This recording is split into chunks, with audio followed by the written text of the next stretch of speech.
Je m'appelle Carolinet. J'ai 34 ans. Et la dernière chose à laquelle je m'attendais pour le 65e anniversaire de mon père était d'être traité comme une intruse devant un hôtel que j'avais passé des années à transformer en l'une des propriétés les plus exclusives de Chicago. À peine avais-je posé le pied sur le tapis de l'entrée principale que mon jeune frère s'est placé devant moi avec un sourire qui était juste un peu trop bruyant, un peu trop satisfait de lui-même. Il m'a scruté, a jeté un coup d'œil aux portes en laiton derrière lui, et a dit que je devrais m'arrêter là avant de me mettre dans l'embarras en essayant d'entrer dans un endroit que je ne pourrais jamais m'offrir. Quelques clients à proximité ont ri sous cap. Ensuite, ma mère est venue se tenir à côté de lui et a baissé la voix de cette manière tranchante et calculée qui portait d'une façon ou d'une autre plus loin que les cris ne le pourraient jamais. Elle m'a dit de ne pas faire de scandale et de ne pas humilier la famille devant des personnes importantes. Pendant une seconde, je suis resté là à les regarder tous les deux, pensant à quel point il était étrange que les personnes qui m'avaient sous-estimé toute ma vie semblent toujours si confiantes alors qu'elles se tenaient dans un bâtiment dont elles ne savaient absolument rien. Ils pensaient que j'étais la fille avec la carrière instable, celle qui travaillait trop, parlait trop peu, et n'était jamais tout à fait à la hauteur. Ce qu'ils ne savaient pas, c'est que chaque lumière qui brillait au-dessus de nous, chaque sol poli sous leurs pieds, chaque suite, chaque salle à manger privée, chaque bouteille de whisky qui attendait mon père à l'étage avait été organisée par moi. Puis, mon chef de la sécurité a commencé à marcher vers nous à travers le hall, calme et concentré, et mon frère a eu un sourire narquois comme si les secours étaient arrivés pour lui. Si vous avez déjà été jugé par votre propre famille avant qu'ils ne connaissent la vérité, restez avec moi car ce qui s'est passé ensuite a tout changé. En grandissant dans le North Shore en banlieue de Chicago, j'ai appris très tôt que l'amour dans ma famille n'était pas toujours bruyant, mais l'approbation l'était. Et l'approbation portait toujours le nom de mon frère. Grant était le genre d'enfant que les adultes adoraient sans effort. Il était charmant, prompt à sourire, doué en sport, et savait toujours comment dire exactement ce que les gens voulaient entendre. Ma mère adorait cela chez lui. Elle aimait la facilité avec laquelle elle pouvait l'exhiber. Il correspondait à l'image qu'elle voulait montrer au monde. Mon père parlait rarement beaucoup, mais même son silence penchait en direction de Grant. Ce n'était jamais ouvertement cruel, jamais le genre de choses que quiconque en dehors de la maison appellerait de la maltraitance. C'était plus silencieux que cela, plus poli, plus respectable. C'était une centaine de petits moments qui disaient tous la même chose, ils comptent plus. J'étais le contraire. J'étais plus silencieuse, plus observatrice, plus intéressée par la façon dont les choses fonctionnaient que par leur apparence. Pendant que Grant passait ses week-ends à se faire des amis et à récolter des éloges, je remarquais des détails dont personne d'autre ne se souciait. J'ai remarqué comment un hôte de restaurant pouvait calmer un client en colère en 10 secondes. J'ai remarqué comment le hall d'un bel hôtel pouvait faire en sorte qu'une personne fatiguée se tienne plus droite juste en étant beau et bien géré. J'ai remarqué comment le service, lorsqu'il était bien fait, pouvait ressembler à du pouvoir. Pas un faux pouvoir, un vrai pouvoir. Le genre qui change l'atmosphère d'une pièce sans élever la voix. La première fois que j'ai dit que je voulais travailler dans l'hôtellerie, ma mère a ri comme si j'avais annoncé que je voulais devenir magicienne. Elle m'a demandé pourquoi je visais si bas alors que je venais d'une famille qui valorisait l'ambition. C'était toujours son astuce. Elle traitait mon rêve comme s'il était insignifiant tout en félicitant Grant pour des choses qu'il n'avait même pas encore accomplies. S'il faisait une présentation correcte au lycée, elle disait qu'il avait une prestance de cadre. Si j'obtenais d'excellentes notes tout en travaillant, elle disait que c'était bien, mais que j'avais besoin d'un plan plus sérieux. Au moment où nous étions en âge d'entrer à l'université, la différence était impossible à ignorer. Grant a eu une voiture à 17 ans car, selon ma mère, il en avait besoin pour commencer à se constituer les bons contacts. J'ai eu droit à un sermon sur l'indépendance et le caractère. Mes parents ont payé ses frais de scolarité, son appartement, ses repas, et chaque urgence qui semblait n'arriver qu'à lui. J'ai commencé dans une université de proximité, j'ai travaillé tard le soir, j'ai économisé chaque pourboire, et j'ai transféré mon dossier par mes propres moyens. Quand j'ai pris un poste à la réception d'un hôtel, ma mère disait aux gens que j'étais encore en train de chercher ma voie. Quand Grant a décroché un emploi de vendeur débutant grâce à l'un des contacts de mon père, elle a dit à tout le monde à l'église et à chaque voisin de notre rue que son fils irait loin. Le pire n'était même pas l'injustice. C'était la normalité avec laquelle il faisait sonner cela. Chaque barbecue familial se transformait en la même représentation. Grant parlant de commissions qu'il n'avait pas encore gagnées. Ma mère souriant comme si elle l'avait personnellement construit de toutes pièces. Mon père acquiesçant et moi assise là avec de la fumée dans les yeux et une assiette en carton sur les genoux pendant que quelqu'un demandait si je travaillais toujours à cet hôtel. Pas à diriger les opérations, pas à gérer des chiffres plus importants que ce que quiconque à cette table réalisait. Juste y travailler comme si ma vie n'était qu'une longue phase temporaire. Après un certain temps, j'ai arrêté de les corriger. Cela faisait gagner du temps. Cela m'a aussi appris quelque chose d'important. Les gens croiront la version de vous qui les met le plus à l'aise, surtout quand la vérité menace les rôles qu'ils vous ont assignés des années auparavant.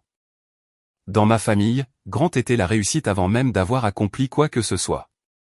Et j'étais la déception avant même d'avoir commencé. Ce qu'aucun d'eux ne comprenait, c'est qu'être sous-estimé avec autant de constance peut faire l'une de ces deux choses.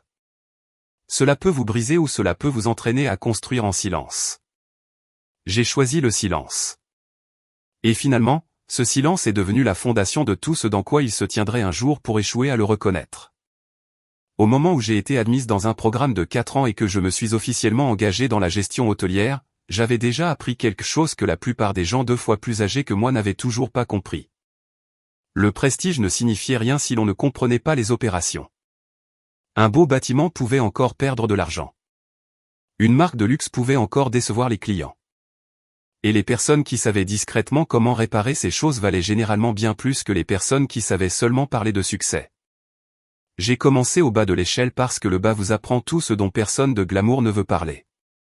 J'ai travaillé à la réception, à l'audit de nuit, à la gestion des plaintes des clients, aux réservations, et au soutien des événements du week-end. J'ai géré des annulations de vol, de la plomberie cassée, des mariés en larmes, des cadres qui voulaient des miracles, et des familles qui attendaient la perfection parce qu'elles payaient pour cela. J'ai appris à quelle vitesse une réputation peut s'effondrer, et à quelle vitesse la confiance peut être reconstruite lorsqu'une personne compétente prend ses responsabilités. Ce qui m'a le plus surprise, c'est à quel point j'aimais la pression. J'aimais le rythme, la coordination, les minuscules décisions qui façonnaient la façon dont toute une propriété était perçue par les personnes qui la parcouraient. J'étais doué pour lire les tendances, repérer le gaspillage, et détecter les problèmes qui se répétaient parce que personne dans la direction ne voulait admettre leur existence. En quelques années, je suis passé des rôles en contact avec la clientèle à la stratégie d'exploitation.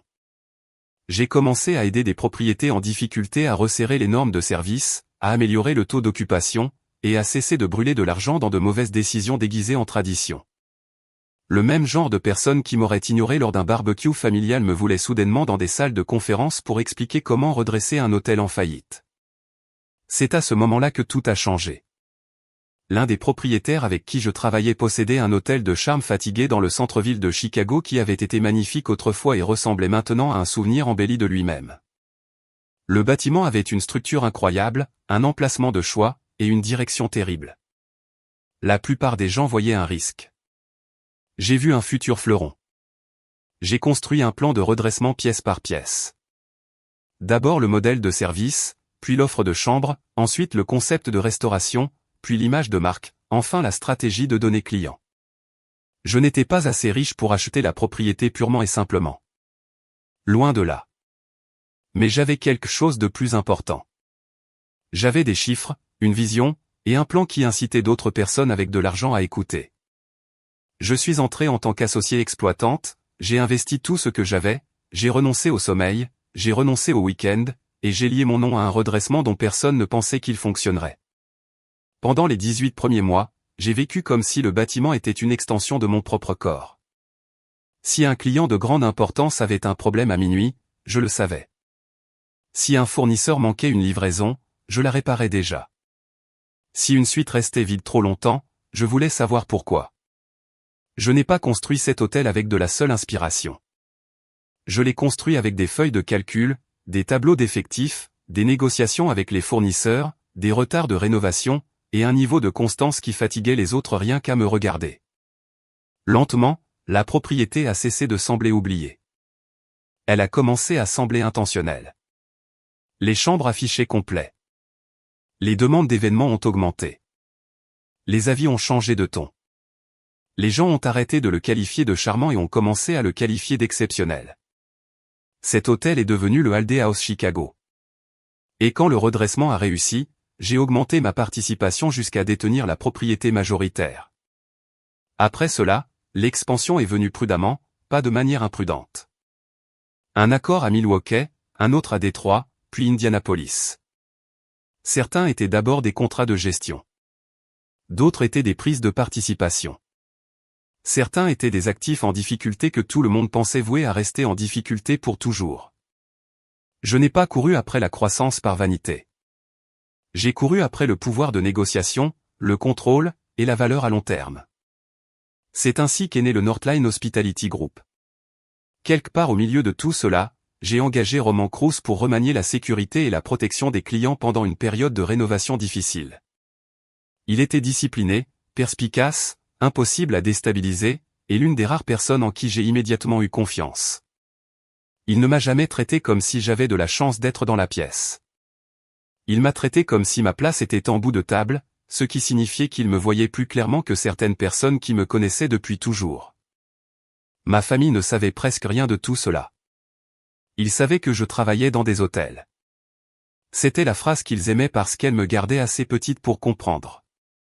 Ils n'ont jamais demandé qui signait les contrats, approuvait les rénovations, ou prenait la décision finale sur des décisions de plusieurs millions de dollars. Ils n'ont jamais demandé pourquoi j'étais toujours trop occupé pour des dîners aléatoires, ou pourquoi les cadeaux qui apparaissaient anonymement chaque Noël arrivaient toujours juste au moment où quelqu'un dans la famille avait besoin d'aide. Je les ai laissés garder leur version de moi parce que corriger les gens qui sont déterminés à vous mal comprendre est l'un des travaux les plus épuisants au monde. Donc, pendant qu'ils continuaient à présenter Grant comme celui qui avait un réel potentiel, je continuais à construire une entreprise si grande qu'un jour ils y entreraient directement et ne réaliseraient toujours pas à qui appartenait le nom sur tout ce qui comptait. Toute cette histoire serait peut-être restée cachée encore plus longtemps si ma mère n'avait pas décidé d'organiser le dîner d'anniversaire de mon père dans mon propre hôtel. Environ 6 semaines avant qu'il n'ait 65 ans, la discussion de groupe familial s'est animée au milieu d'un mardi après-midi. Ma mère avait apparemment présélectionné 3 endroits à Chicago qu'elle jugeait assez élégants pour l'occasion, et l'un d'eux était le Haldea House. Elle en avait entendu parler par une femme de l'un de ses comités d'œuvres de charité qui le décrivait comme raffiné, exclusif, et presque impossible à réserver à la dernière minute. Ma mère adorait ce genre d'endroit, non pas parce qu'elle appréciait le travail derrière eux, mais parce qu'elle aimait y être vue. Elle a envoyé le lien au groupe et a demandé ce que tout le monde en pensait. Grant a répondu en premier, bien sûr. Il a dit que c'était parfait. Exactement le genre d'endroit qui faisait impression. Ensuite, il a ajouté qu'il pourrait probablement s'occuper de l'addition si tout le monde restait organisé pour une fois. J'ai regardé mon téléphone pendant un long moment et j'ai ri toute seule si fort que j'ai failli renverser mon café sur mon bureau. J'aurais dû leur dire la vérité sur le champ. Cela aurait été la chose adulte à faire. Claire, simple, efficace. Mais quelque chose en moi a fait une pause. C'était peut-être l'instinct. C'était peut-être l'épuisement. Ou peut-être étais-je finalement fatigué de sauver les gens des conséquences de leurs propres suppositions. Alors, au lieu de dire un mot, j'ai appelé ma directrice générale et je lui ai dit de s'attendre à une demande de réservation de ma famille. J'avais une condition. Il devait obtenir la salle à manger privée avec la meilleure vue, un menu personnalisé, du bourbon haut de gamme pour mon père, une présentation de gâteaux magnifiquement mise en scène, et un service discret de première qualité du début à la fin. Le tarif proposé serait réduit de près de moitié. Je couvrirais le reste personnellement par le biais d'un ajustement interne que personne dans ma famille ne verrait. Ma directrice générale est restée silencieuse pendant une demi-seconde, puis a posé la seule question qui comptait. Voulez-vous que le personnel sache comment gérer la révélation si elle devient nécessaire? Je lui ai répondu oui, mais seulement les personnes qui avaient besoin de le savoir. Tous les autres devaient me traiter comme n'importe quel client arrivant, à moins que je ne donne un signal. Pas de sourire maladroit, pas de félicitations prématurées, personne pour gâcher le moment en essayant d'être utile. Si ma famille voulait passer une soirée de plus à me sous-estimer, j'étais prête à les laisser faire pleinement. Quelques jours plus tard, Grant m'a appelé à l'improviste. Il ne m'a pas demandé comment j'allais. Il ne m'a pas demandé si je venais. Il est allé droit au but. Il a dit que maman lui avait dit que j'avais d'une manière ou d'une autre aidé à obtenir la réservation et qu'il espérait que je ne prévoyais pas de transformer la soirée en l'une de mes bizarres affaires de travail. Je lui ai demandé ce que cela signifiait. Il a répondu que cela signifiait arriver en retard, agir de manière intense, mettre tout le monde mal à l'aise, et faire semblant de comprendre le luxe parce que je travaillais dans ce milieu. Puis il a ri et a dit que je devrais porter quelque chose de convenable parce que ce genre d'endroit remarquait tout. Avant de raccrocher, il a ajouté que si l'argent manquait, je devais le lui dire en privé, et qu'il s'assurerait que ma part soit couverte sans m'humilier devant la famille. Je me souviens avoir regardé par la fenêtre de mon bureau après cet appel et m'être senti étrangement calme. Pas blessé, pas en colère, juste certaine. Grant pensait toujours qu'il parlait à la version de moi qui avait passé des années à ravaler des insultes pour maintenir la paix. Ma mère pensait toujours qu'elle planifiait un événement qu'elle avait habilement obtenu grâce à son goût et à sa persévérance. Aucun d'eux ne se doutait que chaque détail de cette nuit existerait parce que je l'avais autorisé. La pièce dont il se vanterait, le whisky dont mon père ferait l'éloge, le service que ma mère qualifierait d'impeccable. Tout cela viendrait de la fille qu'il décrivait toujours comme instable dès qu'elle n'était pas dans la pièce. C'est à ce moment-là que j'ai pris ma décision finale. Je n'allais pas les arrêter. J'allais les laisser marcher jusqu'au bord de leur propre arrogance et attendre qu'ils regardent en bas. Au moment où je suis arrivé au Haldea House ce soir-là, le dîner d'anniversaire avait déjà pris le ton exact que ma mère souhaitait toujours pour les événements familiaux.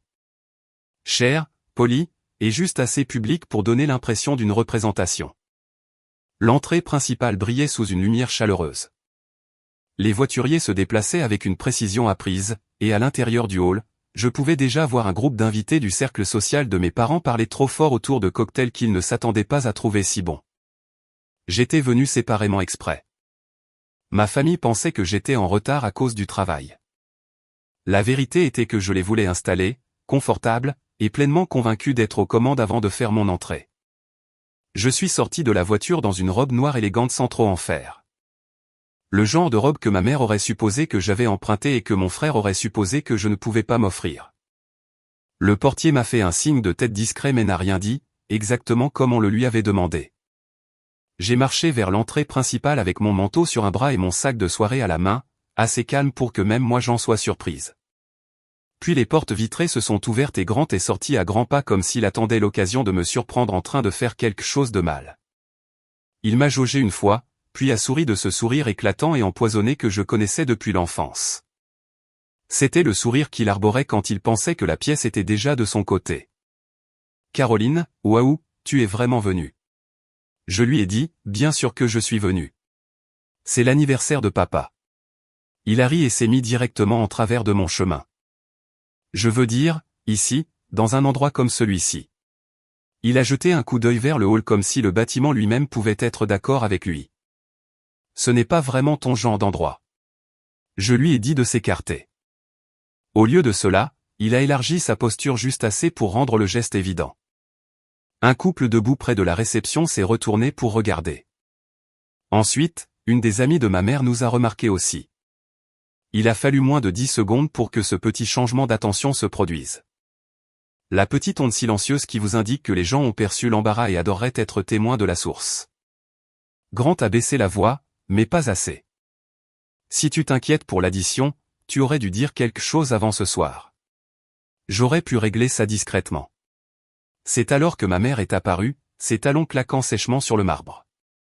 Elle a jeté un coup d'œil à mon visage, un coup d'œil à Grant qui bloquait l'entrée, et au lieu de demander ce qui se passait, elle a supposé que j'étais le problème.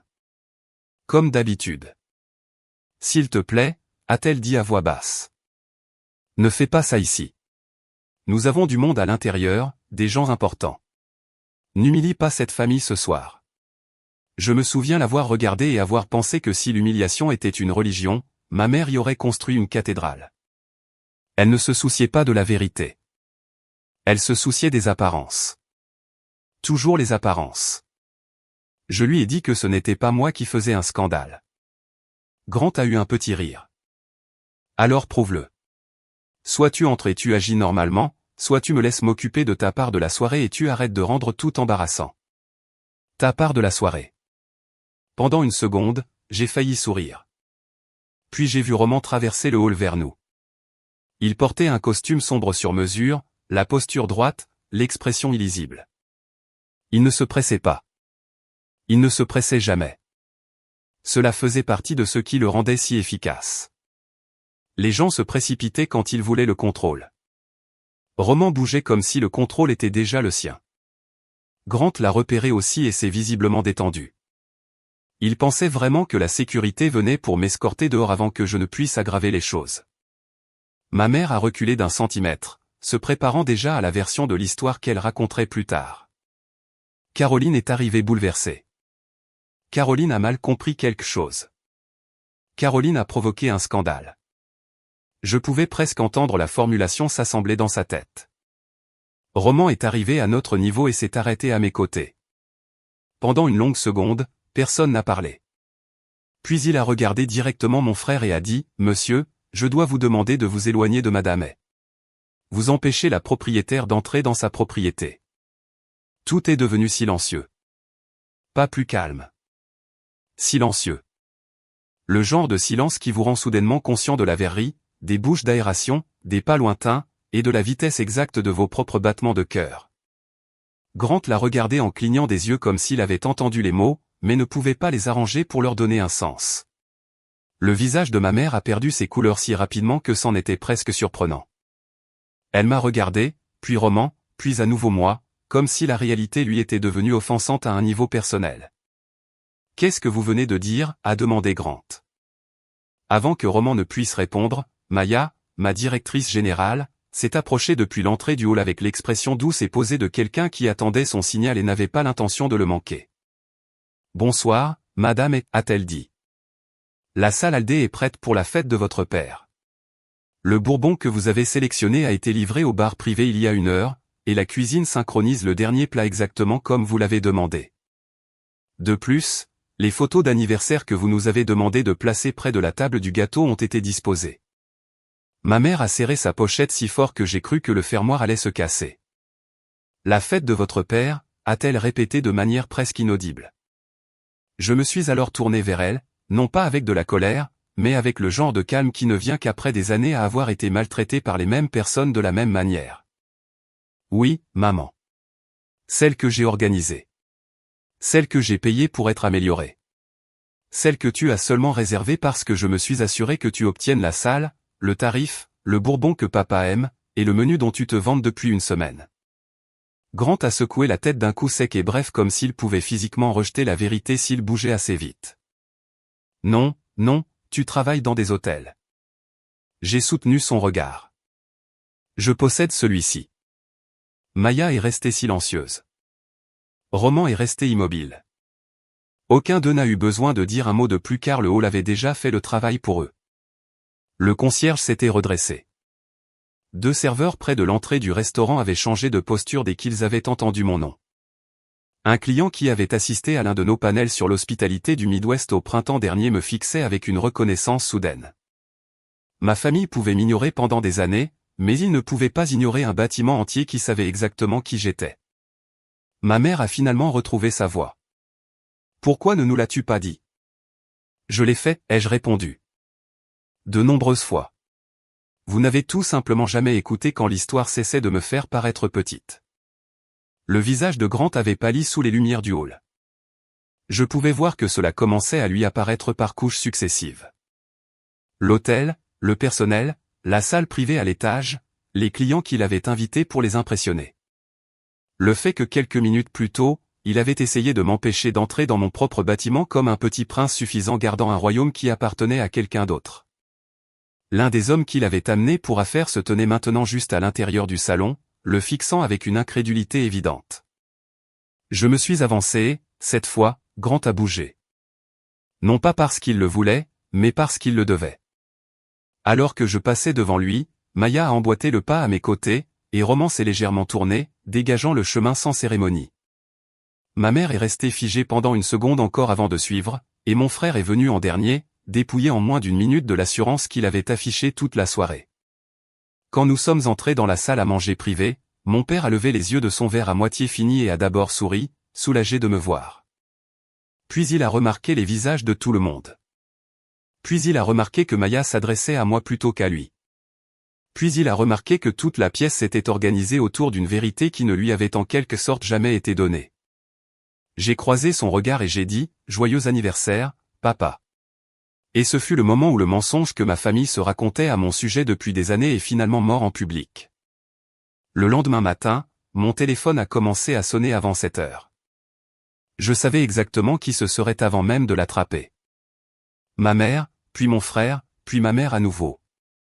J'ai laissé chaque appel aller sur la messagerie vocale.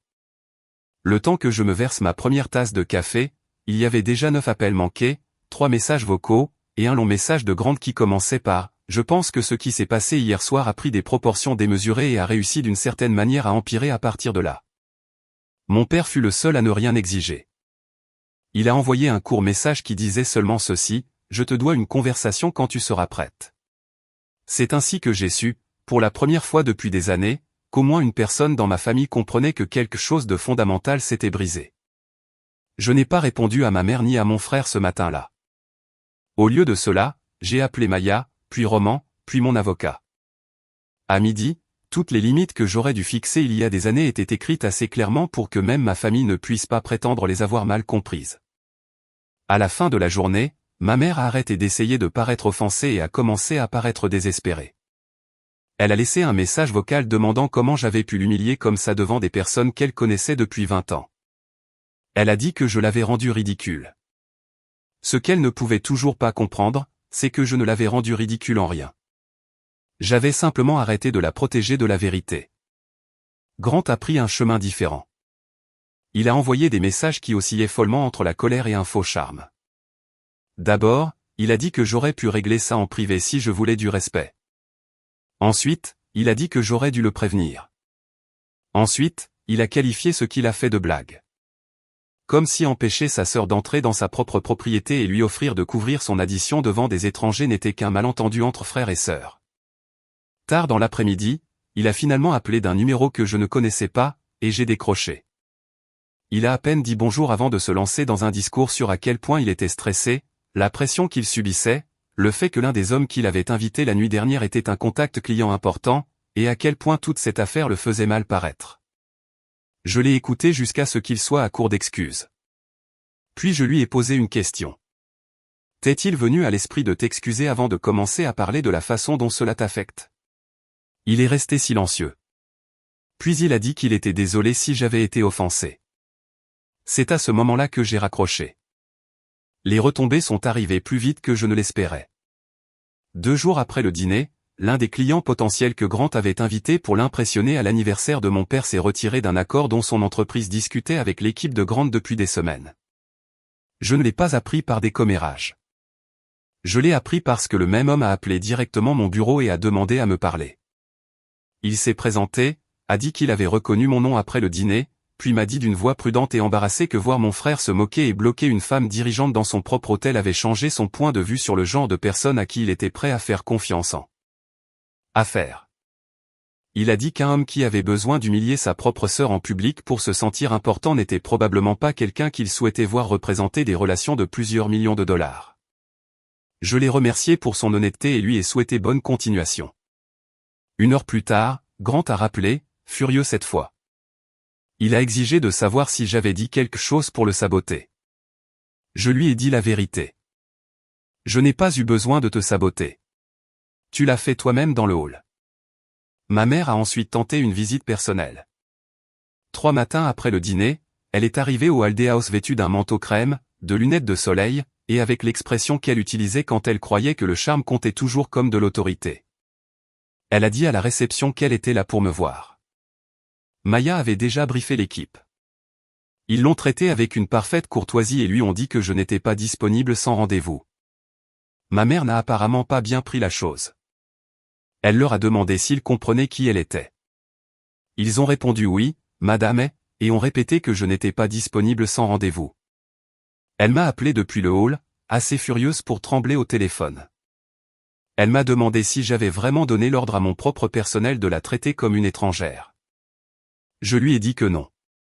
J'avais donné l'ordre à mon personnel de la traiter comme n'importe quelle autre personne qui voulait avoir accès à mon temps. Il y a eu un long silence au bout du fil après cela, et quand elle a repris la parole, sa voix avait changé. Elle était toujours tranchante, mais il y avait quelque chose de tremblant en dessous maintenant. Elle a dit qu'elle voulait juste parler. Je lui ai dit que nous parlerions quand elle serait prête à le faire honnêtement, pas théâtralement. Puis je lui ai dit d'envoyer un courriel à mon assistante pour fixer un moment. Elle n'a pas parlé pendant plusieurs secondes. Je pense que ce fut la première fois de sa vie qu'elle a réalisé que la maternité n'était plus un passe-partout. J'ai accepté de rencontrer mon père en premier, non pas parce qu'il méritait une récompense, mais parce qu'il était le seul à m'avoir approché sans essayer de contrôler l'histoire. Il est venu seul, s'est assis en face de moi dans mon bureau, et a paru plus vieux qu'il ne l'était une semaine plus tôt. Il ne s'est pas défendu. Il n'a pas défendu ma mère. Il n'a pas défendu Grant. Il a juste dit qu'il avait eu tort. Il a admis qu'il avait laissé ma mère façonner la dynamique familiale parce qu'il était plus facile de faire cela que de s'y opposer, et qu'au fil du temps, il avait accepté une version de moi qui était plus petite que la vérité parce que cela exigeait moins de sa part. Cela m'a fait mal à entendre, mais cela m'a aussi semblé pur. Une douleur honnête est plus facile à porter qu'un déni poli. Je lui ai dit que je n'étais pas intéressé à punir qui que ce soit. J'étais intéressé à mettre fin à quelque chose. Je lui ai dit qu'il n'y aurait plus de visites surprises, plus de suppositions, plus de discours sur ma vie comme s'il s'agissait d'un passe-temps, plus d'utilisation de mon nom, de mon hôtel, ou de mes ressources sans ma permission directe. Il a tout accepté avant même que je n'ai terminé ma phrase. Puis je lui ai dit autre chose. Le voyage d'anniversaire à Napa que mes parents avaient fait il y a 2 ans avait été payé par moi. Tout comme l'infirmière privée après son opération du genou. Tout comme les soi-disant chèques de Noël anonymes qui apparaissaient sans cesse chaque fois que les dépenses familiales devenaient difficiles. Mon père s'est contenté de me dévisager. Il a demandé si ma mère était au courant. J'ai répondu oui. Il a fermé les yeux une seconde et quand il les a rouverts, j'ai pu y voir de l'humiliation. Mais pas la mienne. La sienne. La rencontre avec ma mère s'est moins bien passée, du moins au début. Elle est arrivée prête à se défendre, prête à s'expliquer, prête à tout remodeler en inquiétude. Elle a dit qu'elle m'avait seulement poussé parce qu'elle voulait que je sois réaliste. Elle a dit que Grant avait besoin de plus de soutien parce qu'il était plus social, plus visible, plus vulnérable à l'échec. Je lui ai demandé si elle avait une idée d'à quel point il était absurde de décrire le fils à qui elle avait donné tous les avantages comme étant le plus vulnérable. Elle a essayé de dire qu'elle nous avait toujours aimés de manière égale et peut-être que, dans un endroit privé et abstrait, elle croyait cela. Mais l'amour sans équité devient une représentation, et ma mère a toujours préféré la représentation. Quand je lui ai dit que je n'enverrais plus d'argent, de cadeaux, ou d'aide par des canaux cachés, et que je ne lui permettrais plus d'effacer mon soutien pour le renommer comme de la chance ou de la générosité venant d'ailleurs, elle a finalement craqué. Pas bruyamment, pas dramatiquement, juste assez pour que le masque glisse. Elle m'a demandé pourquoi j'étais si dur avec elle. Je lui ai répondu que c'était parce que des limites floues avaient construit cette famille, et que j'avais fini de vivre à l'intérieur de ce qu'ils avaient créé. Grant est venu en dernier, même alors, seulement parce qu'il avait besoin de quelque chose. Il a demandé à me rencontrer au restaurant de l'hôtel, ce qui m'a tout dit avant même qu'il ne s'assoie. Il a commencé par de froides excuses. Tous les bons mots dans le mauvais ordre. Il a dit qu'il respectait ce que j'avais construit. Il a dit qu'il m'avait sous-estimé. Il a dit qu'il voulait aller de l'avant. Puis, moins de 10 minutes plus tard, il m'a demandé si je serais disposé à organiser un dîner pour quelques contacts à lui à un tarif préférentiel parce qu'il avait besoin de réparer quelques dégâts. J'ai failli rire. C'était bien là. Pas des remords, de la stratégie. Il n'était pas venu pour arranger les choses. Il était venu parce que le pont s'était effondré sous lui, et qu'il pensait que je pourrais peut-être le laisser utiliser le mien. Je l'ai regardé pendant un long moment et j'ai réalisé quelque chose que j'aurais dû comprendre des années plus tôt. Grant n'était pas seulement arrogant. Il dépendait du fait que les autres croient qu'il comptait. C'était la raison pour laquelle il ne pourrait jamais tolérer l'idée que j'ai construit quelque chose de plus grand que lui. Je lui ai dit que mes tarifs étaient publics, que mes standards étaient fixes, et que mes limites n'étaient pas négociables. Il m'a fixé comme s'il ne pouvait toujours pas croire que je lui disais non. Puis je lui ai dit une dernière chose. Si tes excuses sont accompagnées d'une facture, ce ne sont pas des excuses. Après cela, je me suis levé et je l'ai laissé assis là tout seul avec l'addition. Pour la première fois de ma vie, aucun d'entre eux ne pouvait me faire honte au point de me rendre plus petite. Et une fois que cela a changé, tout le reste a changé aussi. 6 mois après cette nuit, ma vie était très différente. Mais pas parce que ma famille était soudainement devenue parfaite. Elle était différente parce que j'avais enfin arrêté de me faire toute petite pour les mettre à l'aise. L'entreprise a continué à se développer. j'ai avancé avec une nouvelle propriété à Milwaukee, j'ai élargi notre équipe de direction, et j'ai lancé un programme de mentorat pour les jeunes femmes essayant de faire carrière dans l'hôtellerie sans le genre de soutien que je souhaitais avoir par le passé. Mon père est devenu la seule personne de la famille qui a véritablement changé. Il a appelé plus souvent, a mieux écouté, et a commencé à me témoigner le genre de respect qu'il aurait dû me donner il y a des années. Ma mère a été plus lente, mais même elle a commencé à comprendre que l'amour sans respect n'est qu'un contrôle portant un visage plus doux. Grant a eu la chute la plus dure. Perdre ce contrat l'a forcé à affronter quelque chose que personne ne l'avait jamais obligé à affronter auparavant. Que le charme peut ouvrir une porte, mais que le caractère décide si vous avez votre place à l'intérieur. Nous n'étions pas soudainement devenus proches, mais pour la première fois de sa vie, il a dû me parler d'égal à égal. Vers cette époque, j'ai aussi rencontré quelqu'un de stable et de gentil, un architecte qui admirait ce que j'avais construit sans se sentir menacé par cela. Et cela m'a appris quelque chose aussi. Les bonnes personnes n'ont pas besoin que vous soyez plus petite pour pouvoir se sentir plus grande. En y repensant, je pensais que la vengeance ressemblerait au fait de regarder ma famille souffrir de la manière dont ils m'ont fait souffrir.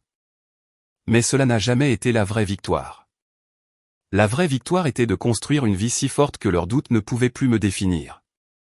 La vraie victoire était d'apprendre que les limites ne sont pas de la cruauté, que le silence n'est pas de la faiblesse, et que le succès ne signifie pas grand-chose si vous avez encore besoin de permission pour croire en vous-même. S'il y a une chose dont je voudrais que quiconque entendant mon histoire se souvienne, c'est ceci. Parfois, les personnes les plus proches de vous seront les dernières à voir votre valeur. Construisez quand même, grandissez quand même, continuez quand même. Parce qu'un jour, qu'ils le comprennent ou non, la vie que vous vous créez parlera plus fort que chaque insulte qu'ils ont jamais utilisée pour vous retenir.